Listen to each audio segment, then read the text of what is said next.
Good afternoon, everyone, and welcome to another Thursday lunchtime lecture. It's really wonderful to be welcoming everyone to this week's lecture.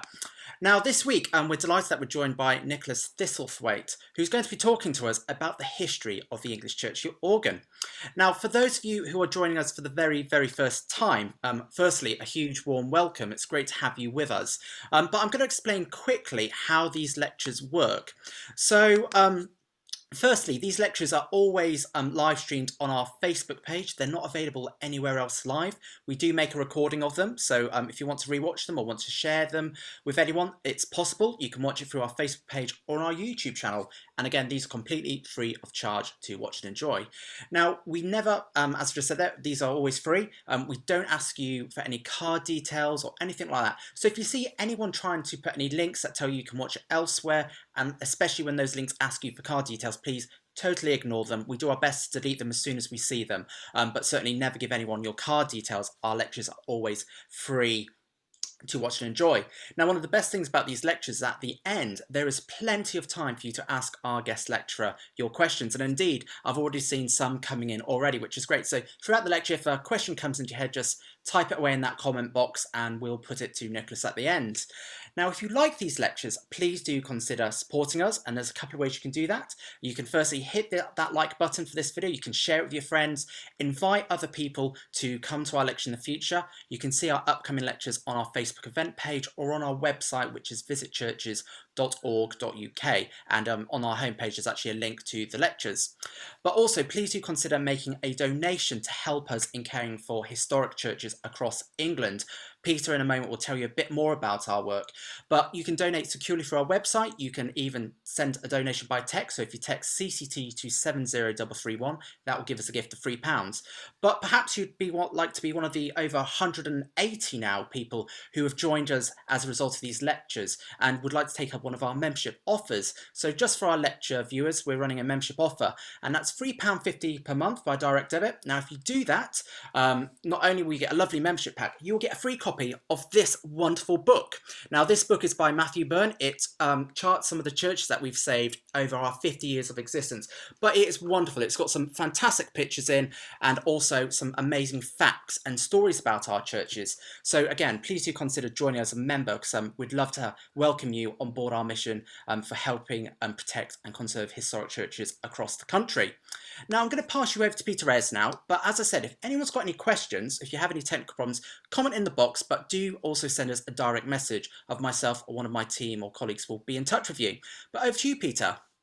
Thank you, George, and a very warm welcome to you all, where I still have to remember not to say welcome to our lunchtime lecture, as clearly there's someone in Australia, it's about midnight, someone else saying it's about 9 p.m. So welcome to you across the UK and across Europe and the rest of the world, wherever you are. Really pleased to see you join us today.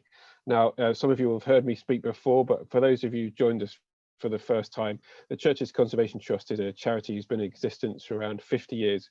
The express intention of looking after historic parish church buildings in England which have no longer a viable community. And over those 50 years, we've collected 356 amazing historic churches, and we take on about 2 or 3 more every single year.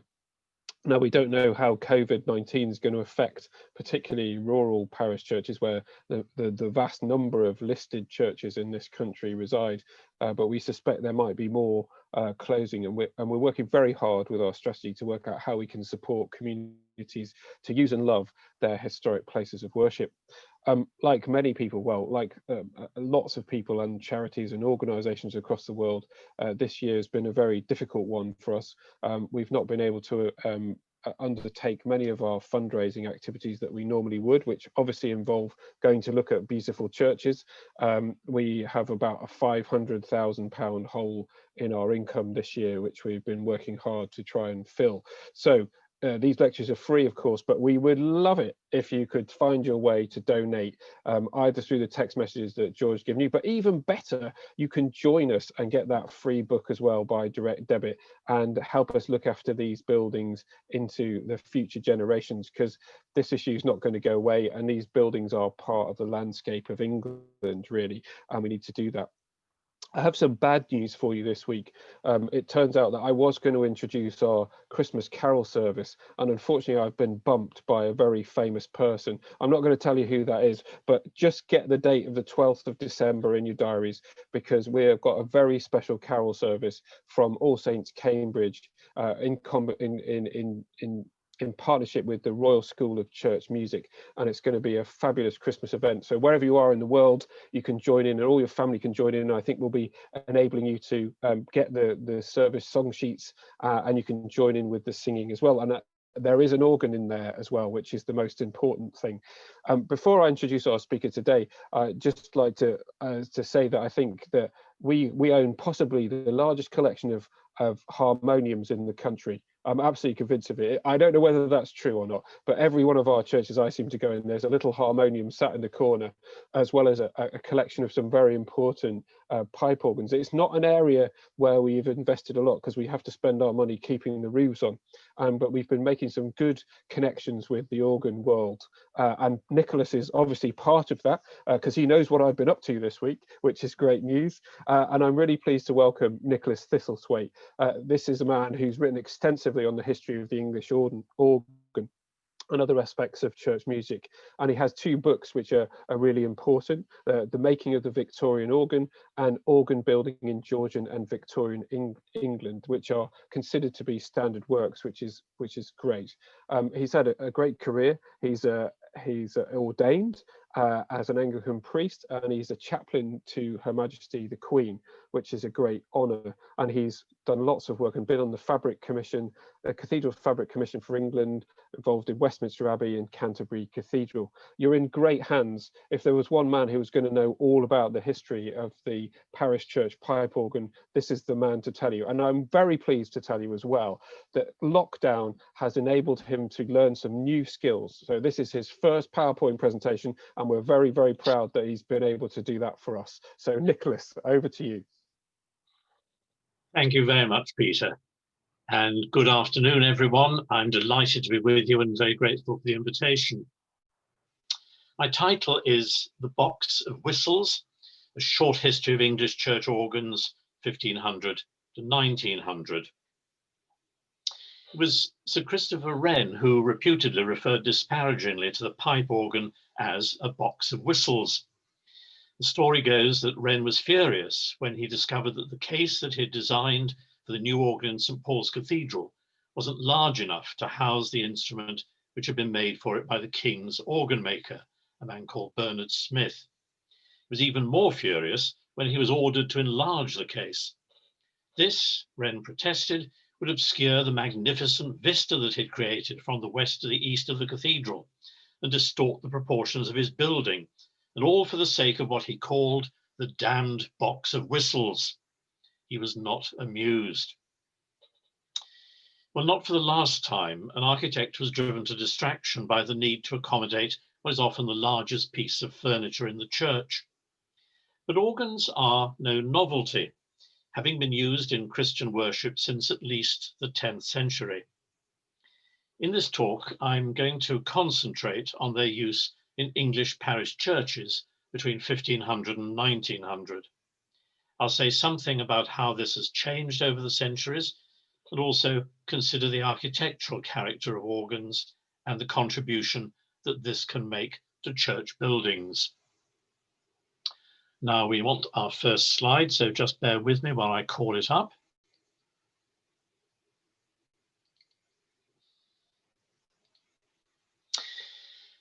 By the end of the Middle Ages, many parish churches had an organ. Most were small instruments, like the ones you see in this illustration from the Gorleston Psalter, with perhaps just 2 or 3 sets of pipes. They were usually accommodated in a loft on the north side of the chancel, or in the rood loft above the chancel screen. Others, perhaps those small enough to be movable, might be placed on the chancel floor near the singers. As far as we know, just allow me just to check. I thought I had clicked what I needed to click to move the slides on. Yes, there we are. Sorry about that. So Other examples of medieval organs, perhaps movable ones like this from an illustration in Edinburgh, would be placed on the chancel floor near the singers. As far as we know, they didn't accompany the singers, but played antiphonally with them. The clerks would sing the verse of a psalm to plain song. The organist would then improvise the next verse using a plain song melody. Then the clerks would sing the next verse, and so on. This practice was known as alternatim. Town churches and, of course, cathedrals and college chapels might have larger and more resourceful organs. Here is the oldest surviving organ case in the British Isles. It was probably made in the 1520s for one of the royal chapels, but it now stands in St Stephen's, Old Radnor, a country church in the Welsh borders. A Victorian restoration has left it looking rather sombre, but it would originally have been richly coloured, with a generous application of gilding to highlight the carved elements and the embossed pipes. This reminds us that the visual appearance of the instrument was almost as important as its musical effect. Originally, it had a single keyboard with perhaps 46 notes and 4 or 5 stops or sets of pipes. The Reformation had huge implications for the use of organs in churches. Protestant reformers were deeply suspicious of the instrument because of its former role in Catholic liturgy. They were also offended by the frequent decoration of organ cases with images of saints and angels, as in this modern reconstruction of a Tudor organ in Wales. The new prayer books of 1549 and 1552 drastically reduced the scope for choir music and also by implication for organs. In the following decades, many parish church organs fell into disuse and were broken up. However, there were exceptions. In March 1560, a London diarist named Henry Machin reported attending a service at St Martin's Ludgate for the admission of a new parson. According to Machin, at the end of the service, and I quote, "All the people did sing the tune of Geneva, with the bass on the organs." Now, Machin is referring to the singing of metrical psalms from the collection begun in Geneva by Protestant exiles from England during the reign of Mary Tudor.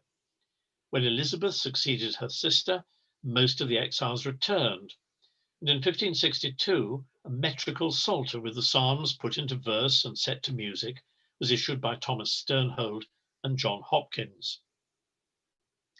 Metrical psalmody rapidly became one of the success stories of the English Reformation, perhaps because for the first time it enabled congregations to take an active musical role in the service. It's interesting that Henry Machin refers to the use of the organ to support the singing at St Martin's Ludgate early in Elizabeth's reign. Thereafter, such evidence as there is suggests that most church organs fell into disuse and were eventually sold off for whatever the church wardens could get for their materials. They were expensive to maintain, and they weren't seen as a priority when a small group of singers or a single cantor could lead the psalm singing, which was the sole musical ingredient of services in parish churches after the Reformation. There were exceptions. Some parishes in the West Country commissioned new organs in the 1560s and 70s, and as late as 1641, the parish of Grantham in Lincolnshire petitioned to be allowed to continue to use their organ to accompany the singing of the psalms on the grounds of long usage. But with England on the brink of a civil war, they were destined to be disappointed. The Puritans were in the ascendant, and a few years later, Parliament ordered the destruction of all organs in churches, cathedrals, and collegiate churches. Before moving on, we should mention that there had been a brief flowering of organ building in the years before the outbreak of the Civil War, although it had limited impact on parish churches. Cathedrals and the royal chapels had continued to use organs to accompany choirs throughout Elizabeth's reign. Elizabeth herself was fond of music, and gradually a repertoire of accompanied anthems and canticles to English texts had developed, and this still forms the basis of the Anglican choral service. Here is a woodcut showing a treaty being signed in the Chapel Royal by James I, And you can see in the gallery a small organ, some singers by the look of it, an organist, and some instrumentalists. It just reminds us that music was very much encouraged in the royal chapels. The succession of the Stuart kings provided new momentum, which led eventually to the emergence of the Laudian movement, with its quest for what was termed the beauty of holiness. Music and organs were very much part of this. Thomas Dalham built an ambitious new organ with 2 keyboards for King's College, Cambridge in 1605-6. And in the years that followed, he and his son Robert Dalham made a whole series of new instruments for cathedrals and college chapels. Many had 2 keyboards, and most were richly decorated with colours and gilding. Nearly all were swept away by the Puritans in the 1640s. But the 2 cases of an organ made for Magdalen College, Oxford, in around 1632, survive to give us an idea of what they looked like. This is the main case, now in Tewkesbury Abbey. The towers and finials and the elaborate carved pipe shades are typical of the Dalham cases. The original colouring has been overlaid, but it's partly preserved on the companion case, now at Stanford-on-Avon. In Magdalen, this smaller case was placed behind the player's back and in front of the main case that's now at Tewkesbury. The surviving colouring gives us an idea of the striking impression that these decorative schemes must have made in the 1630s, rather like memorials, monuments of that period. Few parish churches would have had even small organs like these. But when, after the Restoration in 1660, organ builders began once again to make organs, increasingly organs for parish churches, these were the sort of models from which they started. Although it wasn't until some 2 years after the return of Charles II that Parliament passed an Act of Uniformity, imposing a revised version of the Elizabethan prayer book on parishes and cathedrals. Contemporary documentation reveals that many establishments that had had organs and choirs before 1642 took steps to reinstate them soon after the king returned in May 1660. In some places, domestic organs were loaned for temporary use. Something like this. This is a little organ of the 1620s or 30s, probably originally intended for a house, but the sort of thing that might have been used temporarily after 1660 in the cathedral or college chapel. In other places, parts of a dismantled church organ had been hidden away, and they were now brought out and cobbled together until a new organ could be afforded. Consequently, organ builders were in great demand. Robert Dalham, accompanied by his now son-in-law, a man called Thomas Harris, returned from exile in Brittany, and they soon found themselves busy. And when a few years later, a further incentive appeared in the form of the Great Fire of London, with the likelihood that many of the new city churches would require organs, Barent Schmidt, a German organ builder who had been working in Holland, decided to try his luck. Schmidt, or Smith as he became, set up a workshop in Westminster near Whitehall Palace, and he soon became the king's organ maker. For the next 40 years, he competed with the Dalham Harris workshop for contracts at cathedrals, college chapels, and parish churches. By the 1680s, the rebuilding of churches in the City of London was providing plenty of business for both workshops. Bernard Smith, probably assisted by his nephews Gerard and Christian, built at least 8 instruments for the city, in addition to the large instrument for St Paul's Cathedral, which gave Wren such grief. And here's an early drawing of the case in St Paul's. Those trophies and figures on top of the towers were the ones that Wren was obliged to add, legend has it. Thomas Harris and his son Renatus built at least 11 organs for city churches. Now, tonally, the organs produced by the 2 workshops reflected their makers' backgrounds. Smith's organs imported many ideas from contemporary Dutch and German practice. His rivals preferred to adopt lessons learnt during their exile in France. Both workshops introduced reed stops, named trumpet, crumhorn, vox humana, and also mixture stops with names like cornet, sesquialtra, and furniture. And these have been largely unknown in England before 1660. One thing that neither Smith nor Harris hardly ever provided were pedals. They weren't found in English organs until the end of the 18th century. The styles of their organ cases were different too. This is a 19th century drawing of Renatus Harris's organ in the Church of St Lawrence Jury by the Guildhall. It was made in 1684. Like many of Harris's cases, it's in a confident English Baroque style. Note the richly carved brackets, pipe shades and tower caps, and the trophies of musical instruments above the lower flats of pipes in the main case. That main case housed the principal musical division, known as the great organ. The small case on the front of the gallery was known as the chair organ. It had its own keyboard and included a lighter chorus of stops to contrast with the more robust great organ. Here is a rare survivor of Harris's work. It's the instrument in St Botolph's Aldgate, also in the City of London. Built around 1704, the case is simpler in style than St Lawrence Jury. Note the cavorting cherubs on the top of the case. In other instruments, Harris used angels instead. And also the painting of the carved elements to look like fashionable lime wood. This is almost certainly the original treatment, recently restored. Bernard Smith's cases were sometimes plainer than those of his rival, although this example in St Catherine Cree, not far from Aldgate, has plenty of carving, including cherub heads to support the 3 towers of pipes and trumpeting angels above the 2 pipe flats. His cases also have a strong architectural structure. This is particularly apparent in his 4 towered cases, of which he made many. An example survives at St James, Garlickhythe. It was probably made shortly before Smith died in 1708, but didn't arrive at Garlickhythe until a few years later. The 4 narrow towers of pipes give the case both strength and elegance. The trumpeting angels, the crown and mitres mounted on top of a semicircular pediment make this case a very splendid feature of the church interior. The majority of Wren's city churches were equipped with organs within a few years of their completion.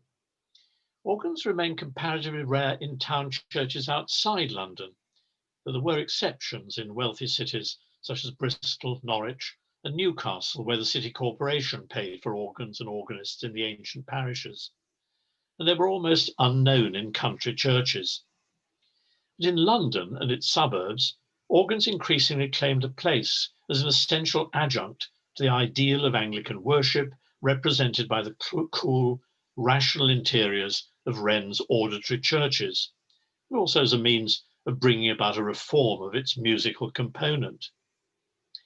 Educated and affluent parishioners increasingly deplored the rough and ready congregational singing of Sternhold and Hopkins' metrical psalms, usually led by a parish clerk, and they aspired to introduce a more refined music led by organ, organist, and choir. Wealthy subscribers would therefore undertake to provide an organ, might also undertake to maintain it and pay the organist. They would also support a parochial charity school, whose pupils would be required to attend divine service on Sundays and lead the singing, sometimes assisted by religious societies of young men attached to the church. Metrical psalmody remained the main component, but the psalm was introduced by the organist with a short exposition of the tune, and he also played brief interludes between the verses. The whole thing became more genteel, with echoes of the music heard in aristocratic music rooms and the newly fashionable opera houses. The organist also contributed voluntaries, an introductory voluntary as the minister approached the reading desk, an extended middle voluntary, usually between the psalms and the first lesson, and a substantial voluntary at the end, to show off the full power of the instrument, as a contemporary tutor of a parish organist put it. The best thing was that the refined parishioners now felt under no obligation to join in. These parishioners could be very generous. Here is the organ built in 1735 for Nicholas Hawksmoor's Christ Church, Spitalfields.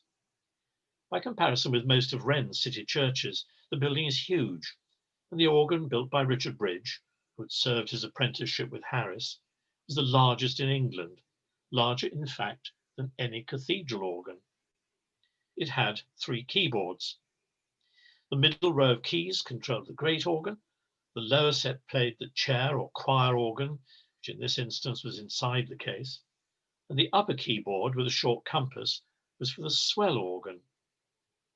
The swell was a relatively recent invention. It was an adaptation of the old echo organs, as they were called, in which all the pipes were enclosed in a sealed box so the organist could create echo effects. In 1712, an organ builder named Abraham Jordan modified the design by providing a sliding panel controlled by the organist's foot in the front of the box in an organ for St Magnus the Martyr, London Bridge. This enabled the player to conjure up expressive or swelling effects and was an immediate success. It was particularly useful in permitting the organist to imitate orchestral sounds, of which the Spitalfields organ had many: 3 trumpet stops, 2 clarions, a bassoon, cremona, hautboy, and French horn. During the 18th century, the fashion for organs and choirs of charity children gradually spread from London to affluent towns and cities in the provinces.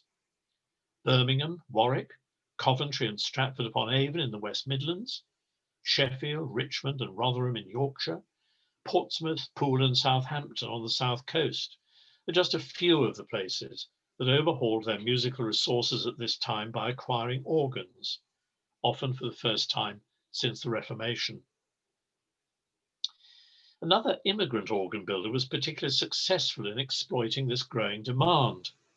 Johann Schnetzler, later anglicised as John Schnetzler, was a Swiss organ builder who settled in London sometime in the years to either side of 1740. As well as updating many existing church organs by adding swells and a novel stop previously unknown in England, named Dulciana, soft, rather exquisite stop, he built large new instruments for the parish churches in King's Lynn, Chesterfield, Ludlow, Halifax, Beverley, Leicester, Huntingdon, and Nottingham, among others. Here is a contemporary print of the Halifax organ, built in 1765-6, which also shows the layout of one of these large urban churches during the Georgian period, with densely packed box pews, an imposing pulpit, capacious galleries over the aisles, and raked seating to either side of the organ in the West Gallery to accommodate the charity children. The case of Schnetzler's organ of 1764 for the important parish church at Ludlow in Shropshire survives, though no longer in its original position. The quality of the woodwork and carving, with its fashionable Rococo detailing, reminds us that these expensive instruments were also status symbols for the parish and statements about the good taste of the congregation and its officers. By the end of the century, smaller urban parishes were increasingly following their example. Here is St Swithin's Church in Worcester. This is one of the Churches Conservation Trust churches. The organ was made by Robert and William Gray in 1792 and was much more modest than the larger organs we've mentioned by Schnetzler, but the simple elegance of the case and its contribution to the visual formality of the interior reflects similar aspirations to Halifax and Ludlow. Well, so much for urban parishes, but what meanwhile was going on in the country? Organs were rarely found in rural churches before the 19th century. There were exceptions where a wealthy incumbent or a musical patron gave an instrument, but the vast majority of these churches relied almost exclusively on the unpredictable efforts of the parish clerk to lead the singing of the metrical psalms. This often left much to be desired, and the custom developed of forming bands of singers and instrumentalists who would accompany and lead the singing from the gallery at the back of the church. The choirs came first, the earliest around 1700, and eventually instruments such as the bass viol or bassoon to assist the singers in maintaining the pitch were also introduced. By the second half of the 18th century, other instruments had joined in, and a repertoire of West Gallery music, as it's now known, had developed, with anthems, psalms, and responses, often in a pleasingly secular style. It's a famous painting of a West Gallery band from the early part of the 19th century. Not all the clergy approved of this. Mixed choirs with male and female singers in close proximity to one another caused anxieties, and it was sometimes difficult to avoid the impression of a performance as members of the congregation swiveled round in their seats to observe the musicians at work. The fact that some of the instrumentalists also performed regularly in the local alehouse didn't help matters. But there was an alternative. As early as the 1720s, it had been suggested that a mechanical instrument with pipes might be employed in the accompaniment of psalm singing. Barrel organs, as they were known, were used in domestic settings soon after this to provide dance music, selections from the oratorios, and metrical psalms for family prayers. By the 1760s, barrel organs for church use were being advertised by London organ makers, and some bishops encouraged rural parishes to obtain them, so as to dispense with the dubious services of the gallery bands. A barrel organ has many of the features of a small keyed pipe organ. The principal difference is that the mechanism admitting wind to the pipes is operated by the motion of a horizontal rotating barrel, which is fitted with metal pins and bridges that cause the pallets or valves to open and play the harmonized tune. There is just such a barrel. A typical church barrel organ might have 2 or 3 of these barrels, each pinned with 10 or 12 tunes. Some also had short voluntaries. Hence, it was a limited repertoire, but just about sufficient for a modest rural church or a poor urban church. Most had simple wooden cases. This is Barnston in Essex, a barrel organ of about 1840, where the instrument is still used from time to time. Others might be more ambitious.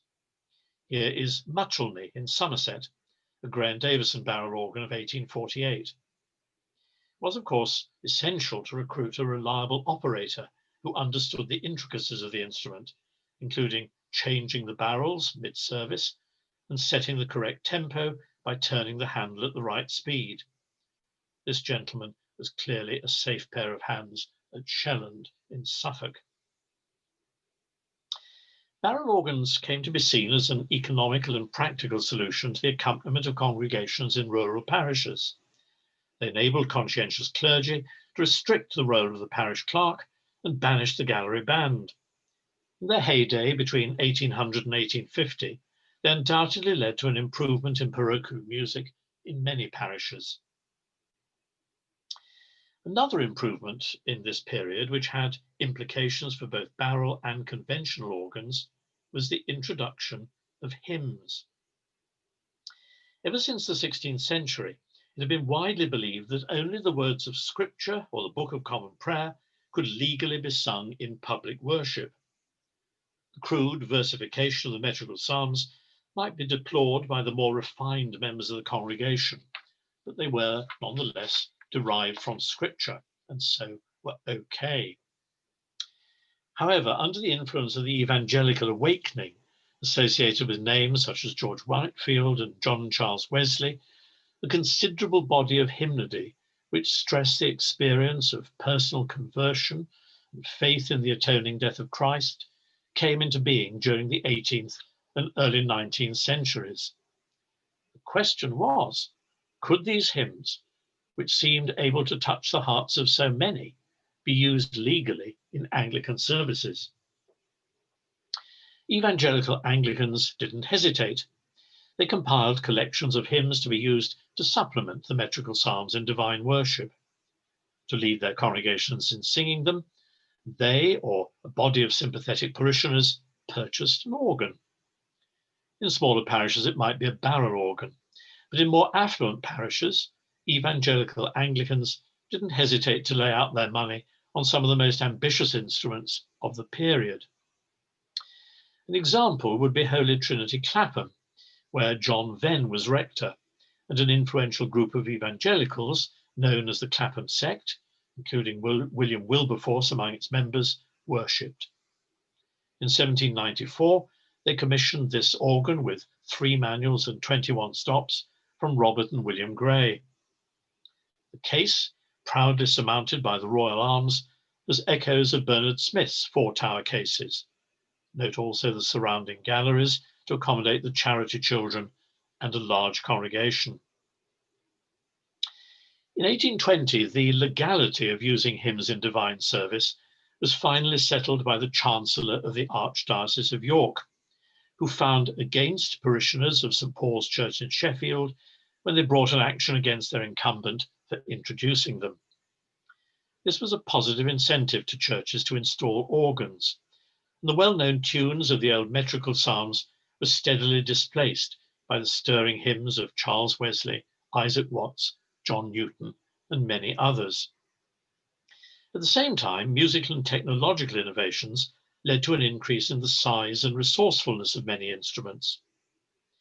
By the 1820s, organs of any pretensions would normally include a set of pedals for the feet, and possibly pedal pipes of large dimensions.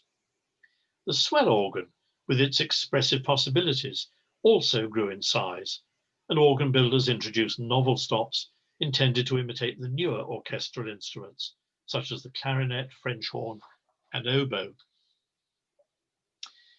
This organ, now in Thaxted Church in Essex, was originally made in 1821 by Henry Lincoln for a proprietary chapel in London with a fashionable evangelical ministry. Stylistically, the case is a late Georgian potpourri of diverse architectural elements, rather fun. The keyboards and draw stops are typical of the date, and the short compass pedal board enables the organist to hold down the lowest notes of the manual keyboards, thus releasing the left hand to fill out the harmonies in accompanying a large and slow-moving congregation. There's also a set of pedal pipes to provide a percussive bass, giving further encouragement to musical stragglers. Not so far away over the border into Suffolk is Bury St Edmunds, where John Gray installed a new organ in St Mary's Church in 1826. The large box-like case in the Gothic style housed a substantial 23-stop instrument with double pedal pipes, the lowest of which was more than 16 feet long. Must have been a sombre addition to the west end of the church and largely obliterated the very large west window. Here in London, in one of the largest churches built from the £1 million grant voted by Parliament to celebrate the end of the Napoleonic Wars, is one of the most technically innovative organs of the 1820s. This is St James Bermansi. With seating capacity for more than 2,000 people, an organ of exceptional powers was required. James Chaplain Bishop's response was to provide a weighty pedal division of 3 stops, the lowest pipe of which was almost 24 feet long. And because few English organists in those days could play the pedals, Bishop included a separate manual keyboard from which a second player could operate the pedal pipes independently. He also included new types of reed stops and a variety of orchestral voices. The organ was installed in 1829, and its austere classical case was designed by James Savage, the architect of the church. By the 1830s, the organ had established itself as an important tool in the armoury of an evangelical ministry. But further changes, which would transform the character of Anglican worship and the liturgical arrangement of Anglican church buildings, were around the corner. They would have huge implications for church organs. The Oxford movement and its Cambridge offshoot, the Camden or Ecclesiological Society, rebelled against what their disciples saw as the complacent Erastianism of the Georgian Church, and reasserted what they believed was the Church of England's right to be recognised as a branch of that Catholic Church which could trace its roots back to the days of the first apostles. They sought to recover the theological integrity and liturgical propriety of the English Church, to purge its services of slovenliness and secularity, and to reintroduce practices and observances mistakenly, in their eyes, abandoned at the Reformation. Allied with movements in art and architecture to explore the legacy of the Gothic period, the ecclesiologists pioneered the restoration of surviving medieval churches and the building of many new churches in what its proponents conceived was the correct Gothic style. The implications for organs and parochial church music were far-reaching. Galleries were abhorrent to the ecclesiologists, in part because they invariably obscured Gothic windows and arches, but also because a west gallery divorced the singers and organist and distracted the congregation from the main focus of liturgical action in the chancel. So galleries must go, and the singers and organs be returned to the chancels, with the former clad in cassocks and surplices. Accommodating organs in chancels was seldom straightforward, unless they were small and shallow. Ecclesiologists and their favourite architects produced designs for such modest chancel organs, stripped of ornamental woodwork and endeavouring somehow to reflect the simple functional design of medieval organs. Here are two examples by the architect George Edmund Street. The first was made in 1856 for Upton Scudamore in Wiltshire. It had just a single stop, open diapason, and so was of limited utility.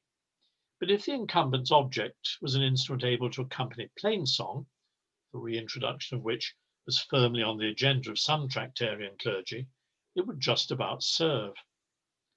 The second example was for St Thomas's Church in Oxford. It too appears to have had just one stop, but the keyboard was reversed. That is, the player sat with their back to the instrument and so could keep an eye on the singers and the liturgical action. Now, unsurprisingly, modest instruments of this type had limited appeal to organists.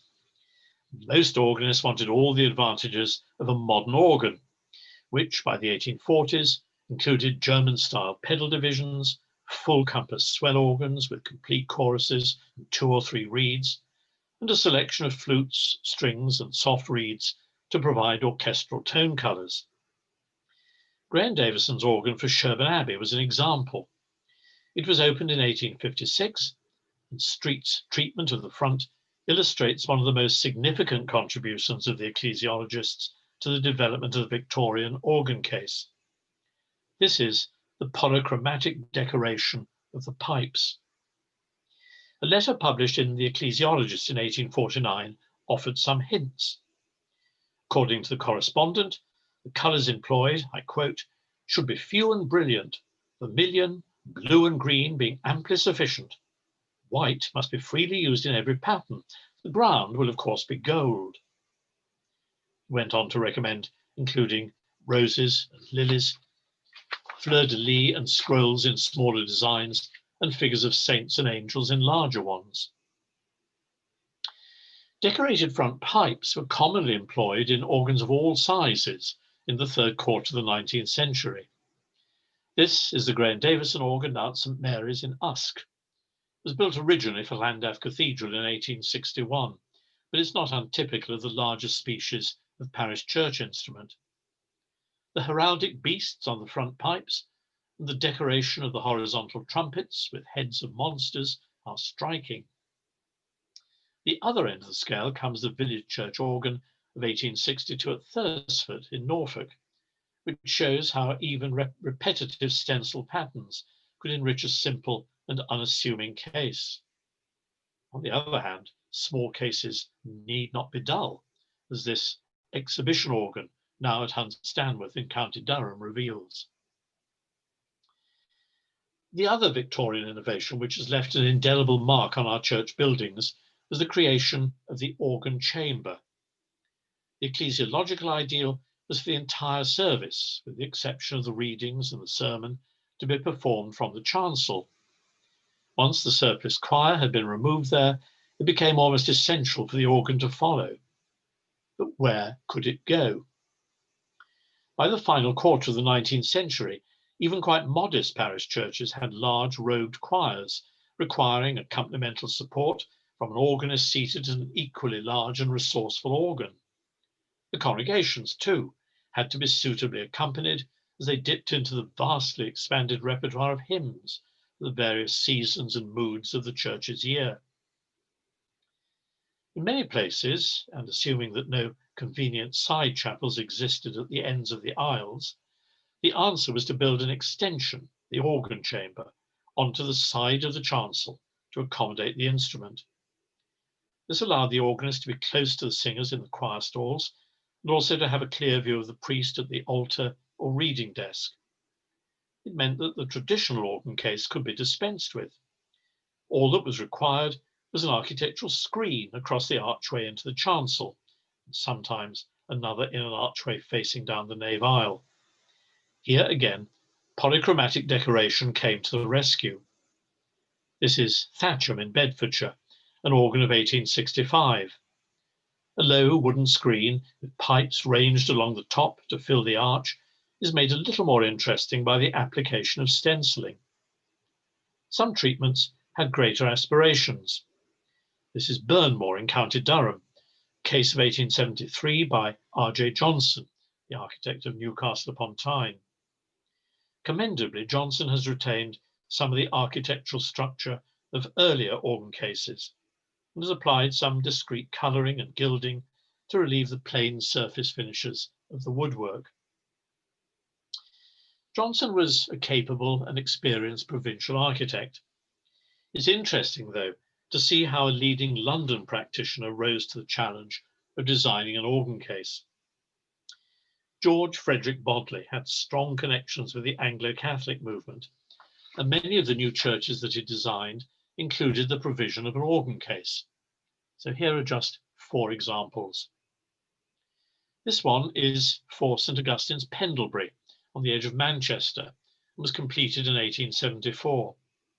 It's a highly individual design which employs colour, gilding, and an embossed central pipe within a framework which is inspired by organs of the Italian Renaissance.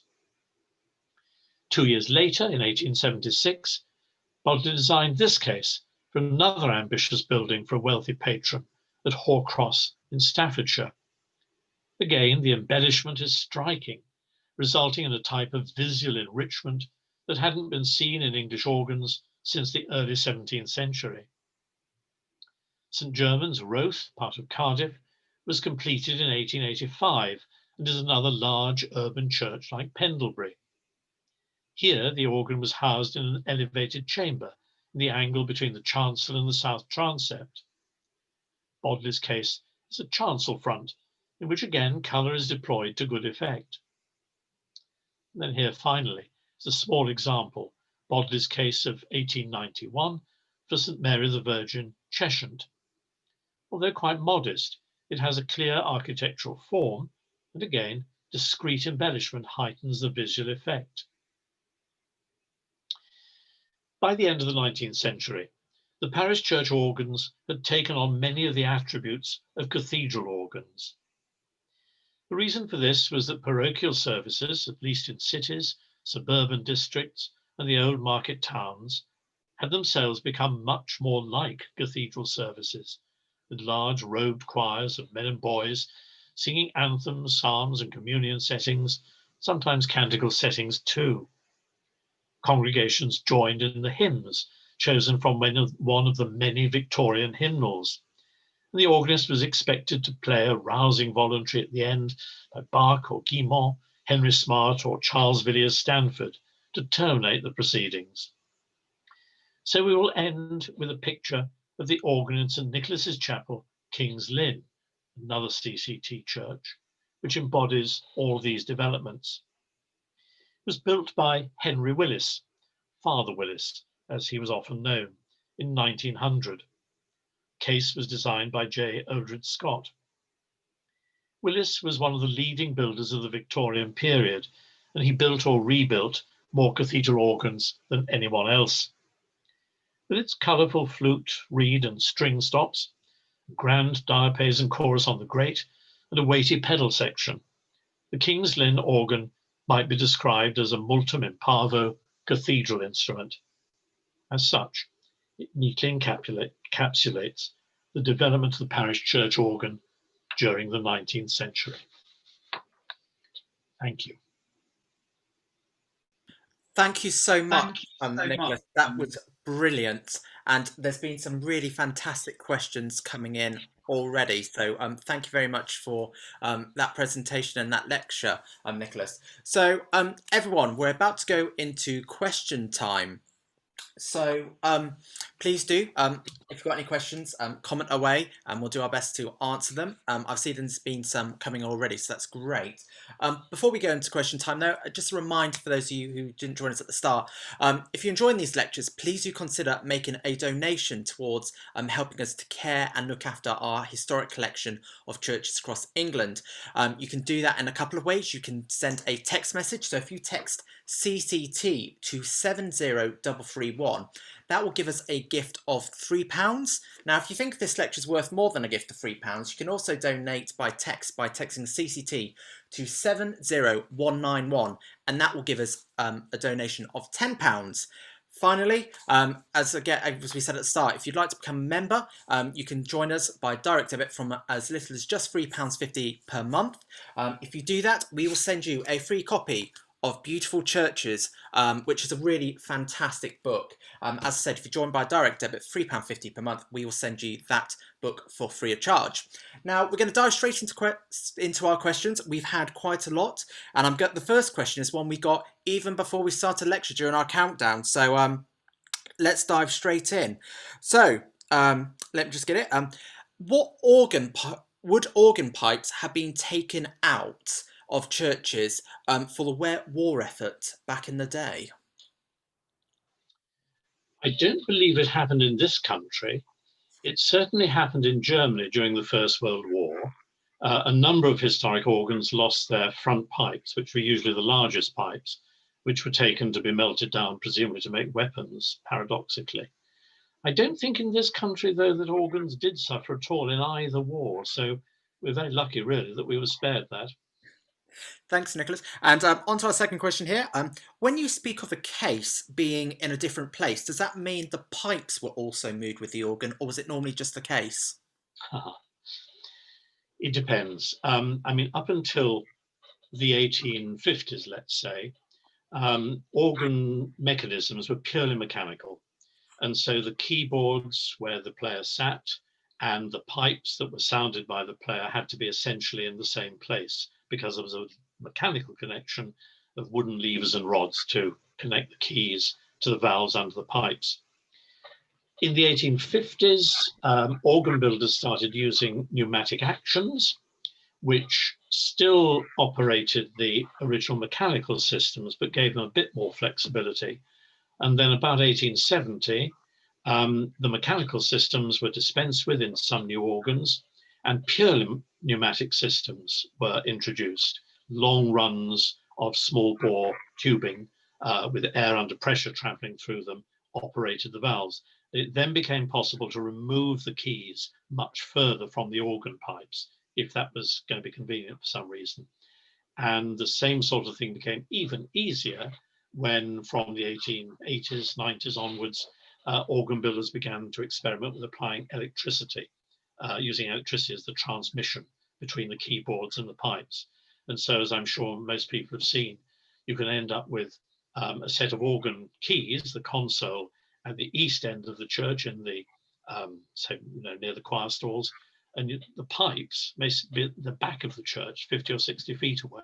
And that's all done because an electric transmission has been fitted. Generally these days, if it's possible to use a mechanical system, if you're building a new organ or restoring an old one, mechanical system is best, it lasts longest. But there are situations in which an electrically assisted action has all sorts of practical advantages. Brilliant. And when we go back to the Reformation, and we were talking about musicians and we were talking about galleries later on, prior to the Reformation, who would have played the organ in the parish church? Would they have been a paid professional musician? That's a very interesting question. I mean, we do know in cathedrals, collegiate churches, that by the end of the 15th century, somebody was usually designated and paid as the organist. It could be somebody who was part of the singing team as well. Parish churches, it's much less clear. I think the honest answer is we really don't know how it was done in parish churches. There would be a group of singers, and you may very well find that among those singers was somebody who was able to play the organ and did the playing and then sang the next verse and then did the playing and then went back and sang the verse after that. But we really don't know much about who did the playing in parish churches before the 1550s, 60s. And do we have any idea of how much an organ would have cost when they were originally built? And if there's some kind of comparison for costs today? Right. Now, I haven't got the figures at the tips of my fingers, as it were, but if you look at the end of the Middle Ages, you might find a smallish parish church organ costing £5 or £10. By the time you get to the end of the 17th century, let's say, when Bernard Smith and Renatus Harris were building organs, a typical City of London church organ, let's say, would probably cost between £300 and £400. It could be more. By the 19th century, a big parish church organ with cathedral aspirations and affinities could be spending £1,000 or more. The fact is that today labour costs are much higher than they would have been in the past. You will have to bear that in mind when you're trying to come up with comparative figures. So organs were probably cheaper in the past, but only because the workmen were not paid as much as we would expect to pay them today. Thank you, Nicholas. We've obviously talked today about the English church organ. At what stage did secular organs begin to be built in the country, and what initiated this trend? I think as long as there have been organs with keyboards, so from the mid-14th century onwards, certainly high status people, the aristocracy, obviously the royal courts, would have had small instruments that they would use for music making at feasts and ceremonies. We do know that by the Elizabethan period, and certainly in the early 17th century, a lot of aristocratic households would have had small consort organs, like the one of which I showed a picture. Sort of more public secular organs really began to appear. They began to be used in the theatres in the early 18th century. Famously, Handel wrote and played himself organ concerti in the theatres in London. So that's the 1720s, 30s, 40s. And then, of course, in the 19th century, you get the development of the huge town hall organs, which I know it's not a town hall, but the Royal Albert Hall organ, for example, or St George's Hall, Liverpool, or Huddersfield Town Hall of Leeds. And those instruments were amongst the most technically and musically innovative of the period, not least because those big town hall organs were there to play a huge range of repertoire, including lots and lots of orchestral transcriptions, in the days before there were provincial orchestras to perform symphonic music for the public. So this met a real need, but in order to be able to do that, they were technically very complex and very sophisticated instruments. And as I say, they were at least as eye-catching, shall we say, as any of the big cathedral organs of the 19th century. And when we look at the sort of the people who played the organs and mainly those who used it, would it be fair to say that it was mainly men and sort of male sort of musicians who operated the organs? And at what point did we start to see more women taking an active role in being organists? An interesting question. A little bit of research has been done on this, and I think I'm right in saying that it became apparent that in the later 18th and the early 19th century, there were a significant number of women organists in, for example, the City of London, in the suburban parishes of London, in some of the provincial towns. And then it seems that perhaps, dare I say it, under the influence of the Tractarian movement, there was a greater reluctance to appoint women, and the proportion of male organists went up. And I suppose you could say it's only now that the proportions are beginning to change again. And I mean, many of our finest concert organists are women, and we even have women organists in cathedrals. I was delighted to be involved in the appointment of the first #1 director of music at an English Anglican cathedral at Guildford about 12 years ago. So it's an idea whose time has come, I think we might say. Thanks, Nicholas. And I think we've got time for maybe 2 questions now. So if we haven't asked your question, I'm very sorry, everyone, but we've got time for, as I said, for 2 more. Could you briefly comment on how do you think the sound of organs has changed from the Middle Ages up until present day? What's the sort of the big differences, do you think? Today, it is possible to create a much greater range of sounds. I spoke about the introduction of stops that imitated orchestral instruments, beginning really in the late 17th century. And that trend continued right through into the 19th century, the big orchestral organs. So that would be different from the medieval instruments. We don't know, but it's possible that the sound of early organs would now sound quite rough to us. On the other hand, one of the factors has been the application of higher wind pressure to pipes, produces a different sort of sound from the relatively low wind pressures that would have been used in early organs. There's a huge amount of scope for changing the sound of an organ pipe. So over the years, there have been many, fashions change. There have been many different approaches and many varieties of sound. And I'm just going to quickly squeeze in one extra one, actually. On that, do you have a favourite organ in England that you could sort of recommend to everyone? Do you have your favourite? Oh dear, that's difficult. If you want to hear a really very fine organ by Father Willis, who was one of the great Victorian builders, the organ in Reading Town Hall, I would suggest, which is very much as Willis left it. And that's one of the problems with this favourite organ business, that so many organs have been changed over the years, but Reading Town Hall is intact. So from 19th century organ, that instrument, and I think the 18th century, the organ I showed at Christ Church, Spitalfields, which was splendidly restored about 10 years ago, and is a wonderful example of an English 18th century organ. Thank you, Nicholas. And I think we've just got time for just this last question to finish off on. But if you want some other organs to listen to, everyone will post some links in. But as Nicholas said there, Father Willis did some amazing organs. We'll post you a link to his organ at Truro Cathedral, and also we'll post you a link to an American organ that was completed just 10 years ago, and that's at the Walt Disney Concert Hall, which is it's a work of art to look at. It's a huge organ. So we'll post some links for you to go and listen to that. But for a final question, and really to round this off, Nicholas, for those of you, for people who are stuck at home for the rest of the day, what organ music would you suggest that they listen to on YouTube for the rest of the day, or are there any particular piece of organ music they should try? Well, anything by Bach, of course, who was the greatest of the organ composers, I suppose. If you want something lighter and more immediately fun, dare I say it, somebody like Percy Whitlock, a great English composer who wrote a lot of fairly light-hearted organ music, but still very good. Elgar's Organ Sonata, definitely well worth hearing. And sort of any of the big French toccatas by composers like Vierne, Vedor, or if you're really feeling you like modern organ music, Messiaen, great French composer. So there's enough to be going on with, I think.